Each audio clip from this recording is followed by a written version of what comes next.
Hi everybody, thank you for joining me in today's video. If you're new, my name is Miss Jamie and I am a school-based occupational therapist.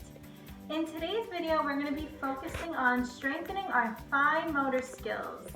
Fine motor skills are really important for doing everyday activities such as writing, cutting, coloring, all the things that you usually do in school. So in today's video, we're going to be using household items that you likely have at home. So today I'm going to be showing you 8 different activities all together, all for strengthening our fine motor skills.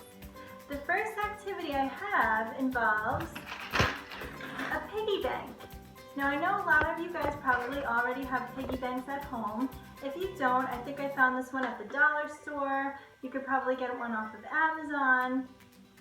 Or you could even take a plastic container like this and put a hole in the top and you could put coins through the hole. So that's another idea. So for the piggy bank, this involves some fine motor skills of opening, right? We're turning the lid. Now I already have some coins in here, but this really involves pincher grasp, picking up the coins with their thumb and their index finger. You could also put multiple coins in your palm, and you can, this is a really good fine motor skill, moving the coins up to your thumb and your index finger and then putting them. That works more into your fine motor skills. You could also sort the coins by the quarters, the pennies, the nickels, and the dimes, which is really good for children learning how to count money. Okay.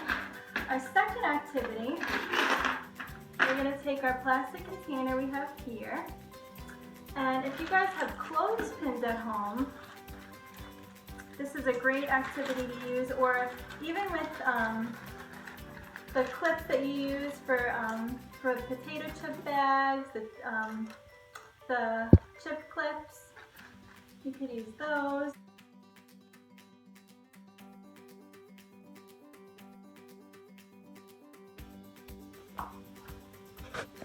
Change different areas you want the child to reach. So this is your second activity you can do at home.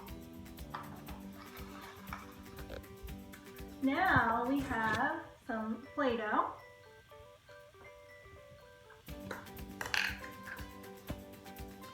And even just taking the Play-Doh out is a great fine motor activity, because you really have to work to get all the Play-Doh out of the container. So I'm going to put the Play-Doh on the table like so.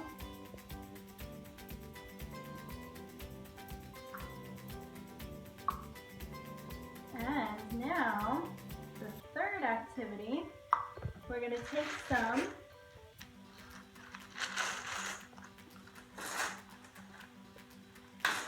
of these golf tees right here, and we're going to put them into the Play-Doh.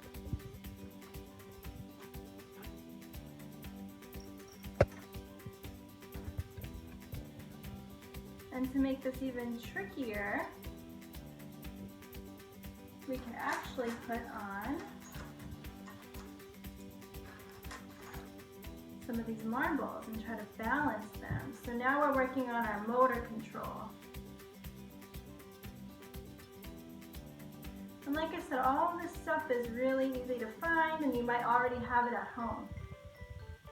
If you don't have golf tees at home and marbles, you can even just use plain pasta and you can put it into the Play-Doh like this.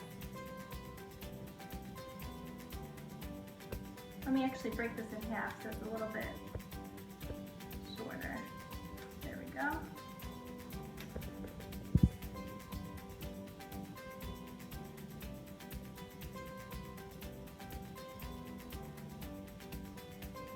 So there's another idea. Okay, our next activity is going to be using some pasta that you have on hand. Today I have just plain penne, or sorry, rigatoni. And if you have a string at home, that's great. You could also use a shoelace or a piece of dental floss would work. I'm just putting a knot at the end so that they don't fall through. And you're going to take your pasta that you have and you're just going to string. And any kind of pasta would work. If you want one that's a little bit narrower, that would be good. It would make it a little bit more challenging. This is just what I had at my house. You could use Cheerios, or you could even use regular beads if you have beads at home.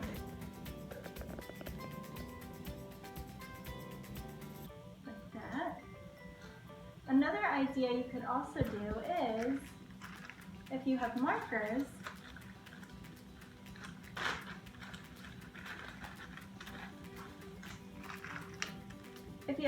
at home, you could actually color in your pasta.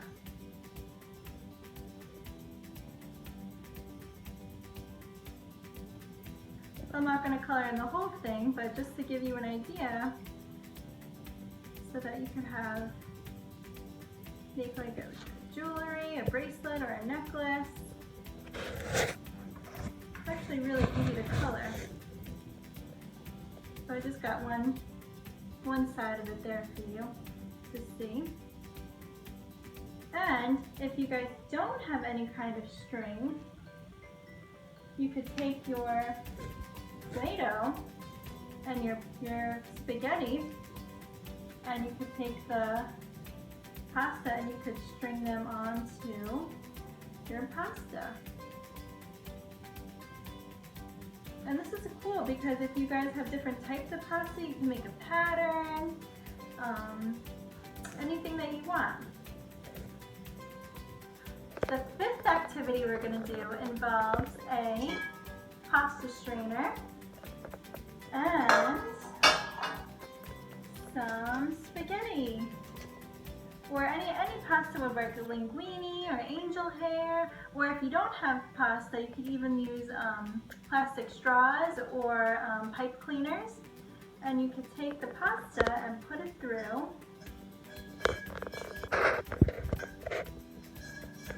the strainer like this. And if you're doing this with a sibling or a parent, you guys could have a race and see how many you could get in a certain amount of time. So here's another really easy and fun activity that works on our fine motor skills. Okay, the next activity is going to involve different colored pom-poms. So I'm going to pour them out of my box. And we could use different containers like that I have here. And we're going to sort. If you guys have tongs at home, you could use tongs. Even if you just use your finger, that's fine. So let's do 3 containers. So we're just going to do 3 different colors. We'll do green, yellow, and blue. So this is a nice sorting activity. This would be good to do if you have even like an ice tray or a muffin tin. You could put a number in each container, so that says how many of each pom-pom you want to put in. Or if you just have cotton balls too, this could be something that you could do with just plain old cotton balls. Most of us have those lying around our house, right? Or another thing you could do is you could take a whisk and you could put the pom-poms into the whisk.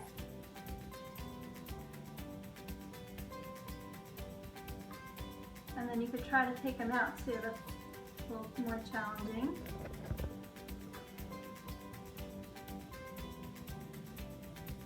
Okay. All right, let me just clean these up real quick.